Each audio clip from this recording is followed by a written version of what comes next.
Hello అండి, నేను మీ Geetha. Welcome back to our channel. ఈరోజు ఒక గొప్ప స్థలానికి నేను మిమ్మల్ని తీసుకెళ్ళి చూపించబోతున్నాను.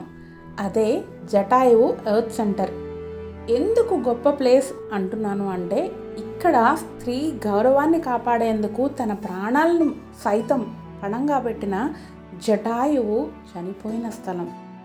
ఆ కారణంగానే ఈ స్థలానికి జటాయువు ఎర్త్ సెంటర్ అని, అక్కడ సెక్యూరిటీ గార్డ్గా ఓన్లీ మహిళలను మాత్రమే నియమించారంటే స్త్రీకి ఎంత గౌరవం ఇస్తున్నారో మన భారతదేశంలో. ఈవెన్ పక్షి సైతం స్త్రీ పట్ల ఎంత గౌరవంగా ఉంది అనేది తెలుస్తోంది. ఈ కేంద్రం గిన్నీస్ బుక్ ఆఫ్ వరల్డ్ రికార్డ్స్లో కూడా నమోదైందట. ఇక్కడ పర్యాటకులు కేబుల్ కార్ ద్వారా కొండపైకి చేరుకోవడానికి వీలు కుదురుతుంది. ఈ స్థలం కేరళలో ఉంది. ఒకసారి ప్లాన్ చేసుకుని తప్పకుండా చూడండి, చూడాల్సిన స్థలం. ఇక్కడ జటాయువు విగ్రహం చాలా భారీగా తయారు చేసి ఉంచారు.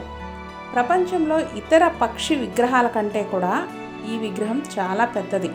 దీన్ని చూసేందుకు దేశం, ప్రపంచం నలుమూలల నుండి కూడా పర్యాటకులకు చాలామంది ఇంట్రెస్టెడ్గా ఉంటుంది. ఎగ్జాక్ట్గా కేరళలో కొల్లం అనే ప్రాంతంలో ఈ జటాయువు ఎర్త్ సెంటర్ అనేది నిర్మించబడింది. కేవలం రామాయణంలో ఉన్న ఆ ఘట్టాన్ని వివరించేందుకు, జటాయువు స్త్రీ గౌరవం కాపాడేందుకు ఎంత కాపాడి తన ప్రాణాన్ని సైతం లెక్క చేయకుండా పోరాడింది అని తెలియపరచడానికే, మన హిందూ తత్వాన్ని చూపించడానికి నిర్మించిన స్థలం ఇది. ఈ విగ్రహం 4 కొండలపై విస్తరించి ఉంటుందన్నమాట. జటాయువు భూమి కేంద్రంగా ప్రసిద్ధి చెందింది. దీనిని Jatayu rock, Jatayu nature park అని కూడా పిలుస్తూ ఉంటారు. ఈ విగ్రహం యొక్క విస్తీర్ణం చూస్తే 65 ఎకరాలలో 200 అడుగుల పొడవు, 150 అడుగుల వెడల్పుతో ఉంటుంది. జటాయువు ఎర్త్ సెంటర్ అనేది ప్రపంచంలోనే అతి పెద్ద శిల్పానికి ఒక పక్షి నిలయం అనేది చూపిస్తూ ఉంటుంది. అలాగే ఇది సముద్ర మట్టానికి 350 మీటర్ల ఎత్తులో కట్టారట. ఈ ప్రదేశం కింద నుంచి మనకి ఆల్రెడీ చెప్పాను కదా, చిన్న చిన్న ఈ కార్ లాంటి దాంట్లో, కార్ ట్రాక్ దాంట్లో తీసుకొని వెళ్తారు. ఎంట్రీ ఫీజు వచ్చేసి పర్ హెడ్ 500గా ఉంది. జటాయువు రావణుడితో యుద్ధం చేస్తే దాని రెక్కలు తెగి ఇక్కడ పడిపోయాయి అన్నమాట. సో ఆ ప్లేస్ ఇది. ఈ స్థలం ఓన్లీ సందర్శనార్థమే కాకుండా సాహస ప్రియులకి తప్పకుండా ఒక్కసారైనా వెళ్ళి ఎంజాయ్ చేయగలిగిన ప్లేస్ అని చెప్పచ్చు. శిల్పం లోపలే ఒక మ్యూజియం లాగా ఉంటుంది. 6D థియేటర్ కూడా ఉంటుంది. అక్కడ మీరు జటాయువుకు సంబంధించిన అనేక చిత్రాలను చూడడానికి వీలు కుదురుతుంది. మీరు ఇక్కడ నుంచి హెలీ ట్యాక్సీ అనే అనుభవాన్ని కూడా పొందుతారు. అంటే పైనుంచి చాలా కిందకి హెలికాప్టర్లో నుంచి అది చూస్తే ఎలా కనపడుతుందో ఆ హెలీ ఫీల్ అనేది మనకి పొందడానికి వీలు కుదురుతుంది అనమాట. ఇంకా ఇక్కడ పర్యాటకులు Burma bridge, commando net, log walk, vertical ladder, chimney climbing, ఇలా ఎన్నో సాహసవంతమైన పనులు చేయడానికి, ఎంజాయ్ చేయడానికి కూడా బాగుంటుంది. ఇలా ఎన్నో కార్యక్రమాలను ఆస్వాదించవచ్చు కూడా. పర్యాటకులు ఇక్కడ క్యాంపింగ్ అని, ట్రెక్కింగ్ అని, ఒక్కొక్కరు హిల్ స్టేషన్స్లో ట్రెక్కింగ్ చేయడానికి ఇష్టపడుతూ ఉంటారు కదా. సో అలా కూడా ఇక్కడ ప్లాన్ చేసుకుంటే చాలా థ్రిల్లింగ్గా, ఎక్సైటెడ్గా ఉంటుందన్నమాట. నడిచి వెళ్ళి పైకి అలా ఫ్లైట్ వ్యూ పాయింట్స్ అనేవి చాలా అద్భుతంగా ఆ దృశ్యాలను క్యాప్చర్ చేసుకునే విధంగా ఉంటాయన్నమాట. సో ఇట్లా మనం ప్రకృతితో మమేకం అవ్వాలి అంటే ఇలాంటి ప్లేసెస్కి వెళ్తే చాలా చక్కగా, ఆనందంగా, హాయిగా టైంని స్పెండ్ చేయొచ్చు. మేము యాక్చువల్గా వెళ్ళింది బాగా ఎండ టైము, ట్రెక్కింగ్ కూడా చేయలేని పరిస్థితి ఉంది. అండ్ కార్లో వెళ్ళాలన్నా కూడా ఆ ఎండ బాగా కొడుతూ ఉందన్నమాట. సో సమ్మర్ ట్రిప్ వేసాము. కేరళ మున్నార్లో చల్లగా ఉండి ఒకసారి ఇటు వచ్చేసరికి కొంచెం ఎఫెక్ట్ అయినట్టు అయ్యి మేమైతే వెళ్ళలేకపోయాము. బట్ కింద వ్యూ కూడా చాలా చాలా బ్యూటిఫుల్గా డిజైన్ చేశారు. అండ్ ఫోటో క్యాప్చరింగ్స్కి ఫ్రమ్ ద డౌన్ ప్లేస్ కింద నుంచి కూడా మనము పై వరకు వ్యూ పాయింట్స్ అన్నీ కవర్ చేసుకుంటూ మంచి ఫోటో క్యాప్చర్ షూట్స్ అయితే ఇక్కడ చేసుకోవడానికి వీలు కుదురుతుంది. కరెక్ట్గా ఇతిహాసం ప్రకారం మనం తెలుసుకుంటే రావణుడు సీతను అపహరించి తీసుకుపోయేటప్పుడు జటాయువు ఆమెను రక్షించడానికి ప్రయత్నిస్తాడు.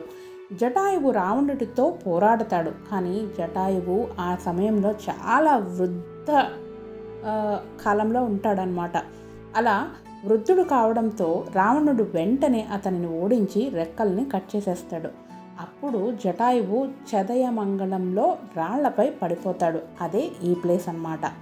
రాముడు లక్ష్మణులు సీత కోసం అన్వేషణలో వెళ్తూ ఉండగా దెబ్బతిన్న జటాయువు రావణుడితో యుద్ధం గురించి వాళ్లకు తెలియజేసి రావణుడు దక్షిణం వైపు వెళ్ళాడని చెప్పి కొన ఊపిరితో వాళ్ళ కోసం ఎదురు చూసి ఎప్పుడైతే ఆ వార్త వాళ్ళకి తెలియజెప్పిందో ఆ క్షణమే తన ప్రాణాన్ని కూడా విడిచింది. అలా స్త్రీ గౌరవాన్ని, స్త్రీ యొక్క ఆచూకీని తెలియపరచడానికి కొన ఊపిరితో ఎంతోసేపు కొట్టుమిట్టాడుతూ రామలక్ష్మణుల కోసం ఈ స్థలంలో, ఈ పుణ్యస్థలంలో ఎదురు చూసింది. తన ప్రాణాన్ని సైతం లెక్క చేయకుండా రామునికి, లక్ష్మణునికి సహాయం చేసి మన భారతీయ సాంప్రదాయ ఉనికిని ఎక్కడ మనం తగ్గలేనంతగా పక్షి దగ్గర నుంచి కూడా మనం నేర్చుకునేలాగా మన హిందూ తత్వం ఉంది. దగ్గర 100 కోట్లతో నిర్మించారట ఈ పార్క్. అందులో 6D థియేటర్, చెప్పినట్లుగానే పర్వతం పైకి వెళ్లేందుకు cable car system, digital museum, adventure zone, Ayurveda resort కూడా ఉంది. ఇక్కడ మనకి ఏదైనా ఆయుర్వేదం ప్రోడక్ట్స్ కావాలన్నా కూడా ఇక్కడ ఒక ప్రాజెక్ట్ భాగంగా ఇక్కడ నిర్మించారు.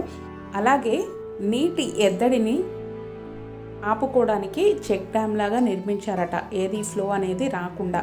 అలాగే వర్షపు నీటిని సేకరించి కూడా ఒక పక్కన నిల్వ చేసే పద్ధతిని చేపట్టారు. ఇట్లా ఎన్నో రకాల ఫెసిలిటీస్ అనేవి ఇక్కడ అమర్చి అందరికీ అందుబాటులో ఉంచారు. ఈ పార్క్ జూలై 4, 2018లో కేరళ ముఖ్యమంత్రి పినరయి విజయన్ గారు ప్రారంభించారట. సో 18 to 25 మ్యాక్సిమం 7 years మాత్రమే అయింది ఇది నిర్మించి. బట్ అప్పటి నుంచి ఇప్పటికీ కూడా పర్యాటకులు రాక రోజుకి పెరుగుతూనే వచ్చారు తప్ప తగ్గట్లేదు. కేరళ సందర్శించిన ప్రతి ఒక్కళ్ళు ఈ స్థలానికి వచ్చి సందర్శించకుండా మాత్రం వాళ్ళ ట్రిప్ కంప్లీట్ చేయరు. ఇక్కడ వ్యూ పాయింట్స్ అన్నీ కవర్ చేసుకుని బాగా టైర్డ్ అయిపోయి వెళ్ళేటప్పుడు పిల్లలు చూడండి ఎంత ఎక్సైటెడ్గా కామెడీ చేస్తూ ఉన్నారో. వాళ్ళకి ఎండ వాన ఏది ఉండదు కదా, హాయిగా ఎంజాయ్ చేయడమే వాళ్ళ పని.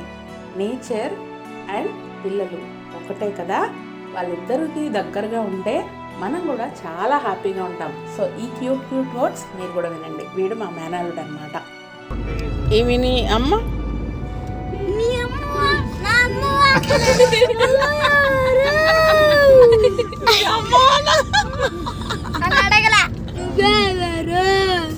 నువ్వు నవ్వుతావా, కళ్ళు చెప్తావా అని అడగల.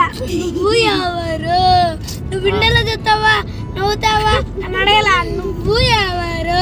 ఫోన్ చూస్తావా లేకపోతే బయట ఫోటో చూసుకుంటావా, బయట చూస్తావా అని అడగల. పరిగెత్తుకుంటావా? నేను ఆవరణ కాదులే పొడగండి గమ్మున. బయట చూస్తావా, నువ్వు బయట చూస్తావా, బయటకు వెళ్తావా అడగల. నువ్వు ఎవరు? సైలెంట్ కూర్చుంటావా లేదా అడగల. నువ్వు ఎవరు? నీ పళ్ళు కోక్కునే తల్లి. నువ్వు గుప్పలు కొడుకుంటావా, కుక్కలు కొడుకుంటావా, పిల్లులు కొట్టుకుంటావా అని అడగల. నువ్వు ఎవరు?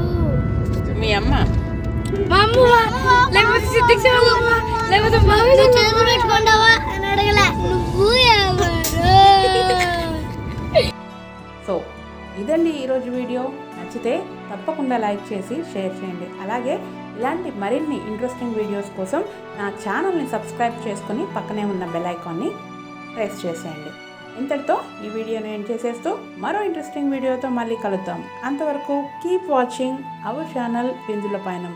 Yosgeeta signing off. Jai Jawan, Jai Kisan and Jai Hind. Thank you so much to you all.